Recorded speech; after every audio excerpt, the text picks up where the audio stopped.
Mackerel, over the past 100 years, what do you think has been the Troop's biggest contribution to the community? It's got to be recycling.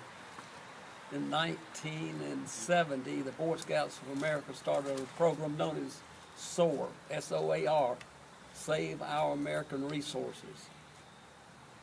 And so I took the scout troop down Airport Road to Homestead.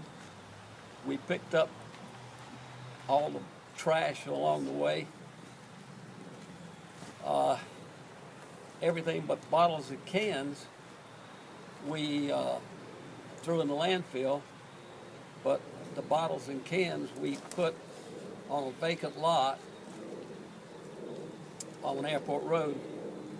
The lot was owned by Mr. Henry Edmiston, and we had about a 4-foot-high pile of glass and cans. And he said, we'll do something with it later.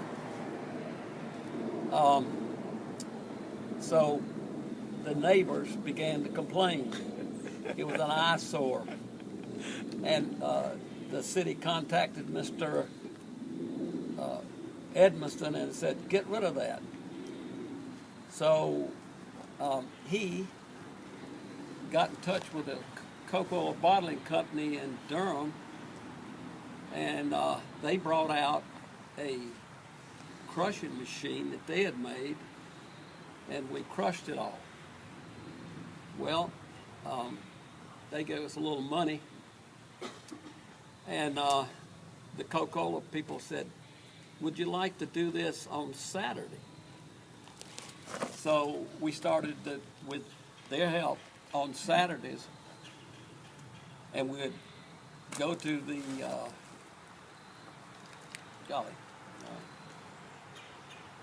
Eastgate Shopping Center, and the people would bring their clearing green glass there, and we would recycle.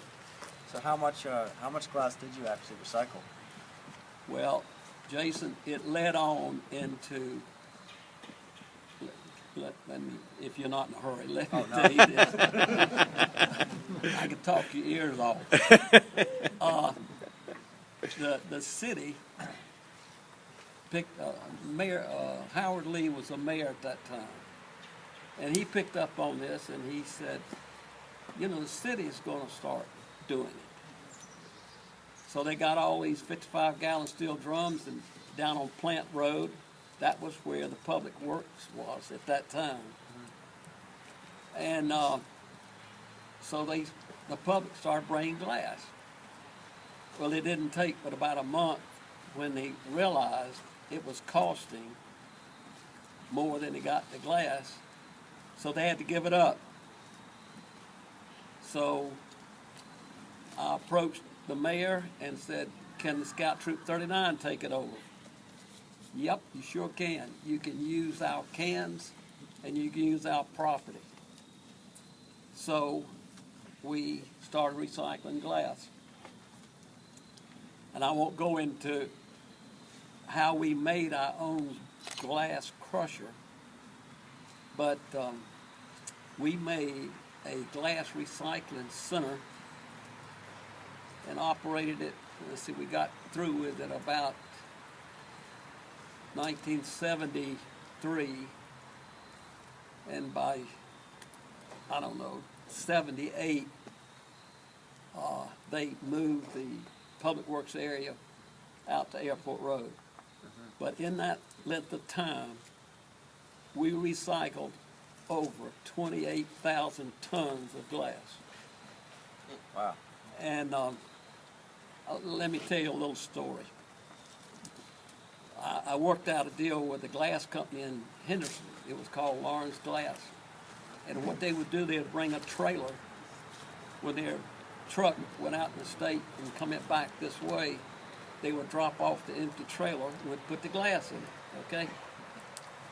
Well, the glass was run up in huge silos, and we had the crusher under it, but it would crush and fall into a wheelbarrow, and the boys would wheelbarrow out the glass and throw it in the, just dump it right there in the trailer. Well, I got a call from the city, the Public Works Director, Harold Harris. He called me one day and said, "Hey, Macro, get down here, you've got a problem." So I said, "Well, I'll come down at lunch." And all of you know how a tractor trailer naturally wheels the back, but it has legs that, stand up. Okay, that's the way the trailer was parked. When I got down there, the weight of the glass had pushed the trailer right down through the legs, right down so that the tip, the front, was down on the ground. Wow. Mr. Harris could not lift it with a forklift. I said, "Gosh, what am I going to do?" He said, "I have two 40-ton jacks." And he had, for some reason, 4x4s, about 2 feet long. Anyway, we jacked the trailer up, and I called the people in Lawrence Glass, and they said, "Well, we'll have a trailer dropped off, and the tractor picked that up." So I happened to be there when he did it, and the driver could not get under the trailer. It lacked about 2 inches, and he would spin his wheels. So the driver got frustrated. He said, "Get out of the way." He gets a running start in reverse. He hits it. It goes up on the 5th wheel. That's what locks it in there. And I could see the springs go down. Well, when he hit it so hard, the fan belt came back, the fan came back against the radiator, or the radiator came back against it. It tore it all to pieces, and all the water ran out of it. Wow. So he said, "Don't worry." He pulls it over to the asphalt, puts it down. He calls. They say, "Okay, we had one being worked on over in Raleigh. It'll come pick it up." I went on back to work. The next day I got a call from the Lawrence Glass, and they said, "Please don't ever do that again." I said, "What have we done?" "You overloaded it." I said, he said, "You had 80 tons of glass on that truck." We would have lost our license to haul had we been stopped for a weight check. I said, "Okay." So you guys. So, anyway, at that location, we did better than 28,000 tons of glass. Wow. And then Mr. Harris called me months later, and he said, "You fellas save 5% of the landfill space. Would you consider doing another recycling center?" I took it to the boys because, they complained, but they felt so good about what they had done. They said, "Let's go for it." So at Airport Road, they leased the land to us for $1 a year. It was to run out in 2006. It's a long story. We built the recycling center, and we switched from glass primarily to paper and to aluminum. How much of paper and aluminum did you recycle? In the 27 years that we operated it, we did better than 285,000 tons of paper. Where'd you get it from? Well, a lot of it came from Blue Cross Blue Shield. But when we were working with Sunoco, they had a plant over in Durham. And at that time, the Troop would make what's called a tipping fee. For every ton that we diverted from the landfill, the city would give us X numbers of dollars.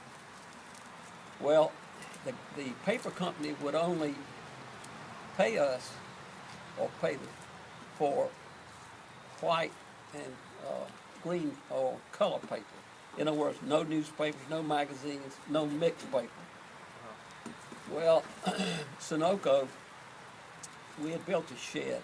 They told us that they would bring these 40 cubic yard trailers, open dumpsters, and people could bring mixed paper.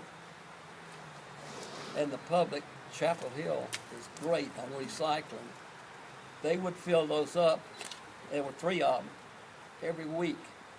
So even though we didn't get paid for it, that recycled mixed paper is in that. And that's what helped contribute to so much paper. Wow.